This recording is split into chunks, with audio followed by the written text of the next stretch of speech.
Niteka n'umunezero ntangereye vyo gusubira kubana namwe banywanyi bacu mubana natwe mu makuru n'ibiganiro vya misi yose tubandanya gushikiriza kuri nombonesha kure yacu kandi yanyu. Uyu mwanya tugiye kubageza ko amakuru ibiriko biravugwa bigezweho muri kano kanya ngaha mu gihugu c'u Burundi, akaba ari amakuru tuza kugaruka kuri vyinshi bitandukanye cane ko biriko biravugwa mu gisata ca politike be n'igisata c'amagara y'abantu.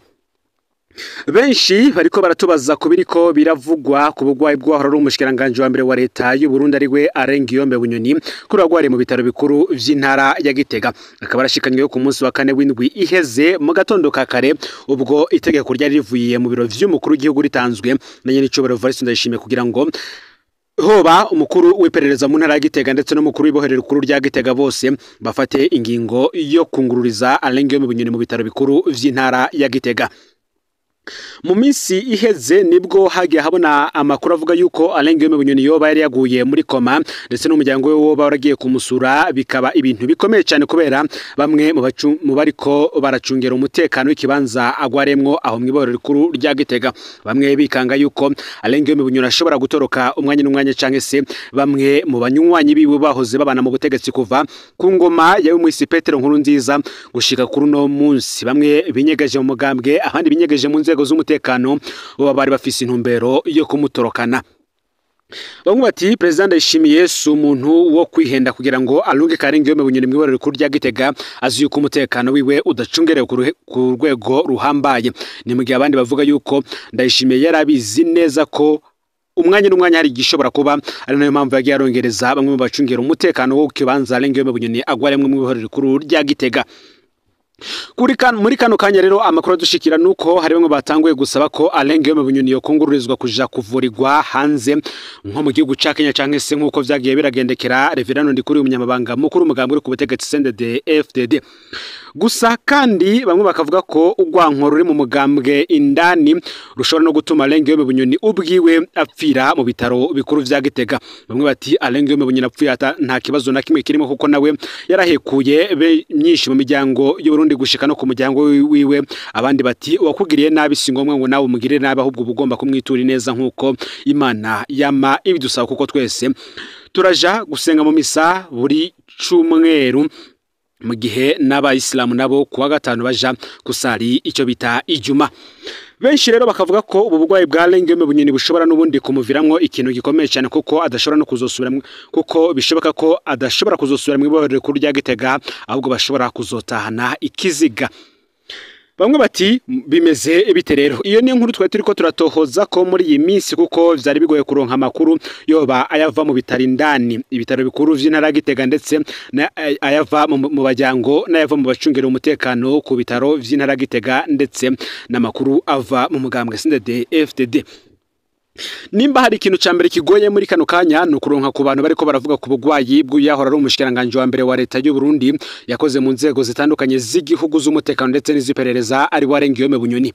Benshi barafise ubwoba bwo kumuvuga ko. Imbere yuko tubandaniza ku makuru duhejeje kuronka, reka tubabwire kimwe mu vyatangaje abantu cane bagende kuco bise urumuri rw'amahoro. Uri mwaka urumuri rw'amahoro ruratemberezwa mu gihugu cyose, abategetsi bakaza kurutambira cyo kimwe na bamwe mu banywanyi ba CNDD-FDD. Amahoro ngo kirayazira. Muri munyonyi umwaka w'ibihumbi 2021 ibi impamvu mbizanye ni kugira ngo twinjire neza muri inkuru ya General Bunyoni.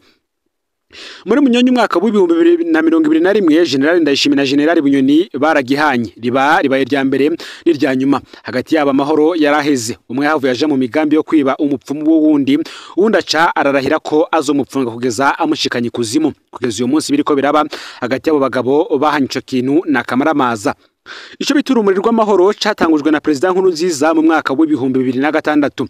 Mu mwaka wakurikiye umugambwe wabo wigabuyemwo kabiri. Nkurunziza apfunga umukuru wa CNDD-FDD Hussein Rajabu abanje kumurementaniriza bavuga amahoro, ariko abarutwaye bagahiga kugira n'aba bandi Abarundi batabona ibintu kumwe. N'urumuri canke n'umwijima ngo ruzana amahoro canke rukomeza ugwanko. Benshi bakavuga ko urumuri rw'amahoro rutwara amafaranga menshi cyane, kuko uyu mwaka rwongerewe miliyoni 300 ruzokoresha, yose hamwe akaba miliyoni 849 n'ibihumbi 700 vy'amarundi mu gihugu bagifisa abanyeshuri biga bicaye hasi. Impamvu tuzanye iyi nkuru y'urumuri rw'amahoro reka bari dutangurira ko mu mwaka w'ibihumbi 2021 nibwo Perezida Evariste Ndayishimiye ndetse na General Bunyoni yari umushikiranganje wa mbere wiwe mu kiringo ciwe ca mbere cyatanguye mu mwaka muri ruheshi umwaka w'ibihumbi 2020 nibo ba mbere batanguje bahanye iki kintu bita urumuri rw'amahoro. Benshi bati kuvuga urumuri rw'amahoro ruhanahanywe hagati ya Perezida Evariste Ndayishimiye ndetse na General Bunyoni harabaye ikintu gitangaje cyane muri politike y'u Burundi gushika aho umwe wese ahiga kugirira uwundi nabi. None umwe yapfungiye uwundi mu ibaro rikuru rya Gitega gushika aho abereye umusazi akajanwa mu bitaro bikuru vy'intara ya Gitega. Alain Guillaume Bunyoni ahagwariye muri kano kanya ari mu bihe bitoroshe gushika naho abaganga b'abahinga nabo batanguye kubura ico bakora ku bugwayi bwiwe. Bamwe bakavuga yuko Alain Guillaume Bunyoni yoba ari hagati y'urupfu n'ubuzima gusa, igice kinini bakagihebera urupfu. Benshi baribuka ingwara yafashe umunyamabanga mukuru w'umugambwe uri ku butegetsi CNDD-FDD Reverend Ndikuriyo muri nzero k'uyu mwaka. Harabaye ikintu kidasanzwe. Reverend Ndikuriyo akikwa n'amagara ubwo bariko bategura igikorane cyabire mu ntara ya Ngozi, cyari igikorane cy'umugambwe CNDD-FDD. Ico gihe Reverend Ndikuriyo bamumanukanye ibujumbura gihutihuti. Bashitse ico gihe akaba yarungurujwe na ambulance y'umukuru w'igihugu. Bashitse ibujumbura ibintu vyarananiranye gushika bamwungururije mu gihugu ca Kenya. Muri Kenya biranka baba mujana mu gihugu ca Afrika y'Epfo gushika azanywe mu gisagara ca Dubai akagarukanwa.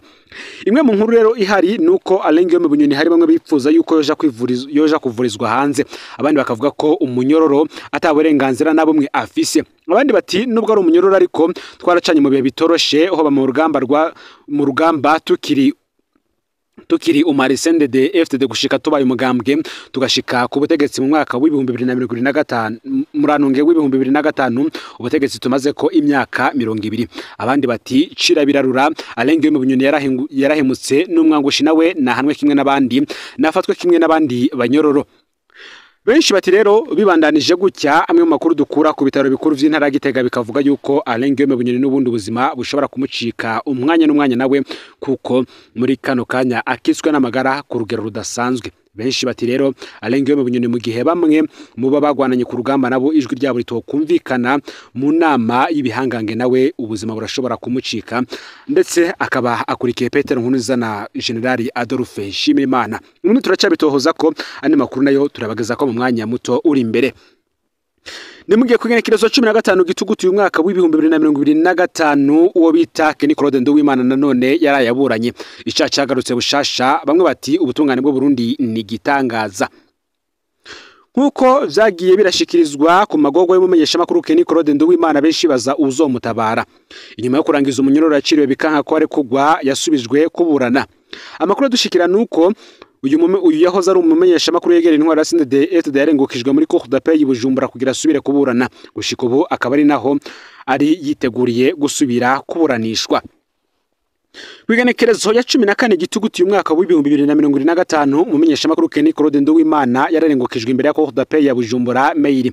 Igitangaje Ministère Publique yaje yagirizwa umumenyesha makuru cyaca mbere cyo gutuka inzego no guhungabanya umutekano w'igihugu, akavuga ko ari ubutumwa bwanditswe na Medard Muhiza aba Kenny Claude Nduwimana ngo abushire ku rubuga muri telefone atuka intwaza ngo mu gipolisi Colonel de Police Innocent Alfred azwi cyane ku izina rya Museremu. Abacamanza bari bashashe muri urwo rubanza basiguye ko ico caco gutuga inzego yajyaniwe akakirihira n'ihadabu n'ecaco guhungabanya umutekano w'igihugu yacejejwe kuko atamenyetso vyemeza ico caha. Ubona ko ata telefone canke imashini vya Kenny Claude Nduwimana vyigeze vyerekanwa. Umumenyesha makuru Kenny Claude Nduwimana afashe ijambo yamirije cyane ico caha asigura ko ari kinyoma. Irimentanya yakorewe inyuma yaho ashira habona amanyanga ariko akogwa n'abategetsi muri quartier ya mbere mu Buterere ibujumbura mu kugurisha amatongo canke se parcelle y'abanyagihugu. Kenny Claude Nduwimana cyasaba ko izo telefone canke imashini birimwo ubwo butumwa vyo kwerekanwa imbere y'ubutungane bakareka kuguma bamukorera irimentanya kuko kuva fungwa ivyo bikoresho vyo bavuga ko birimwo ubwo butumwa atana kimwe kirigera cerekanwa mu butungane. Ivyo bikaba byaratangaje abacamanza bari bashashe muri urwo rubanza. Urubanza rero rwaciye rushirwa mu mwiherero bigategekanwa ko hazomenyeshwa ivyavuyemo mu kiringo kitarenga ukwezi kumwe. Bamwe bati none koko Kenny Claude Nduwimana ari kazirikini nagoma mupfunze ninde ategeka ubutungane. Umumenyesha makuru yahoze yegereye CNDD-FDD ariko agowe ayikivumvu atacazira ikimenyetso cy'ukuntu ubutungane butigenga. Tubanze tubibutse ko Kenny Claude Nduwimana yafashwe mu gatondo kwa kare kigenekerezo ya gatatu gitugutu umwaka w'ibihumbi 2023 wararongoye iperereza mu gisagara ca Bujumbura amukuye ku rugiwe muri quartier Buterere ya mbere. Twaramenye ayo makuru yifatwa rya Kenny Claude Nduwimana kuko yafashwe nk'unyurujwe aho hose yaratabarijwe nk'abandi barundi bose ubona ko atawuzi iyo yari atwawe. Mu nyuma kwigenekerezo ya 17 gitugutu umwaka w'ibihumbi 2023 umuvugizi w'ubushikiranganje bw'intwaro hagati mu gihugu iterambere rusange n'umutekano Colonel de Police Pierre Nkurikiye aciye atangaza ko Kenny Claude Nduwimana afungiwe mu iperereza. Icyagiye gutangaza abantu nuko Nkurikiye yaciye avuga ko basanze Kenny Claude Nduwimana akorana n'abansi b'igihugu harimwo uwurongoye King Umurundi ariko ararondegwa na leta. Abo kandi Nkurikiye ntigeze atanga ivyemezo vy'ukuntu Kenny Claude Nduwimana akorana na King Umurundi. Ico cyaha yagirijwe na Nkurikiye cyavuye kihava kuko mu nyuma Kenny Claude Nduwimana yavuye kugwa mu iperereza aja gufungirwa mu ibohero rya Mpimba abona kurenguswa imbere y'ubutungane aho yaciye yagizwe icaha gishasha cyo gutuka inzego yavuye ahabwa igihano cyo gufungwa amezi 8 n'ihadabu ry'amafaranga 800 ayo yari yatanze ariko vyaranse ko arekugwa. Haraje n'umugore urekuza abanyororo barenganijwe ku itegeko ry'umukuru w'igihugu Valentin Ndayishimiye ariko Kenny Claude Nduwimana ntigeze arekugwa. Inyuma yo kubona ko vyanse yuko arekugwa Kenny Claude yarandikiye amakete umukuru w'igihugu amusaba kugira ico akoze kugira arenganurwe naho vyaranse. Uno munsi rero biragoye gutahura ukuntu umumenyesha makuru yahoze yegereye CNDD-FDD darangiza ikiringo yaciriwe bikanka ko arekugwa. Biragoye kandi gutahura umuntu ategeka ubutungane mu gihe Kenny Claude Nduwimana amaze no gutakambira umukuru w'igihugu. Aho niho abarundi bakwiye gutahura ko ubutungane butigenga ikimenyetso cy'uko ubwo butungane bw'amabutigikwa n'inzego zo hejuru mu ntwaro. Kenny Claude ntaca kigaragara yagirizwa cyo mupfunga ariko kubera ubutungane bwacu bwifashe ukuraho aracafunzwe. Bati abacamanza barakwiye kubandanya biyambika umutamana kugira ngo barekure umumenyesha makuru atacu ariko arazira. Dosiye ya Kenny Claude Nduwimana rero akaba ari dosiye ikomeye cyane muri kano kanya mu gihe benshi bariko baravuga yuko uyu Kenny Claude Nduwimana nawe mu kimupfunze harimwo uwo batarumvise ibintu kumwe yakora mu nzego zihambaye z'igihugu. Bamwe bati uyu yakora mu nzego zihambaye z'umutekano abandi bati akaba ari igihanganye mu rwego rw'iperereza. Amakuru yacu tuyabandanize ku marira y'abakozi b'ishiramwe Adekov inyuma yo kumara amezi menshi batarihwa umushahara. Kumara amezi udahembwe wishije ugaca wirukanwa ku kazi birababaje. Ishirahamwe Adekov appui au développement communautaire et vulnérable risanzwe rirongowe na Nowe Dufite agafashanya amabanga n'uwitwa Niyonkuru Jacqueline asanzwe ari umunyabigega. Iryo shirahamwe ryavuye rivyara Groupement Financier Communautaire Adekov rifise icicaro gikuru mu Kabezi hafi y'isoko ni muri commune Mugere intara ya Bujumbura rikagira n'irindi shame mu gisagara ca Bujumbura hafi ya Saint Michel aho benshi bita ku Kibikira. Nkuko rero abo bakozi babishikiriza amezi agiye gukwira 5 bataronswa agashara kuko kuva mu kwezi kwa gatanu uyu mwaka w'ibihumbi 2025 bo baguma bishuza umushahara wabo ariko vyaranse ibi vy'ubusa. Bagiyagwa ku kazi n'amasezerano y'akazi uwo mukoresha wabo yababwira ko muri rusanga uwo mushahara witirirwa kwiyunguruza déplacement. Akababaro rero karenze abo bakozi bafise nuko n'ugerageje kwishuza uwo mushahara cahagarikwa ku kazi akagirwa ko yirukanwa kuko uwo mukoresha wabo babwira ko wewe akorana n'ibihangange. Gushika ubu hari abakozi bashika 200 bamaze kwirukanwa muri ubwo buryo.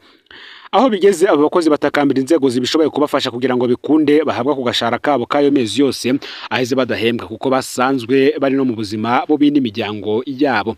Akaba ariko baratabaza rero umushikiranganje w'abakozi ba leta n'akazi ariwe General Gabriel Nizigama batazira tibiya ndetse n'umukuru w'igihugu ngo babafashe barabe uko bo bishuriza abo bakoresha babo batariko barabaronsa agahembo kabo.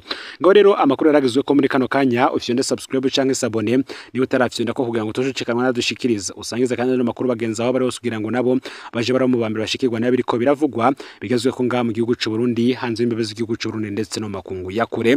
No Muhuza TV Imana bazigira mu bikorwa byanyu vya misuse muri ko murakora yoba aya makuru ndetse nandi turiko turabatohoreza aho tugiye kubageza ko mu mwanya uri imbere byose nimuze gucika.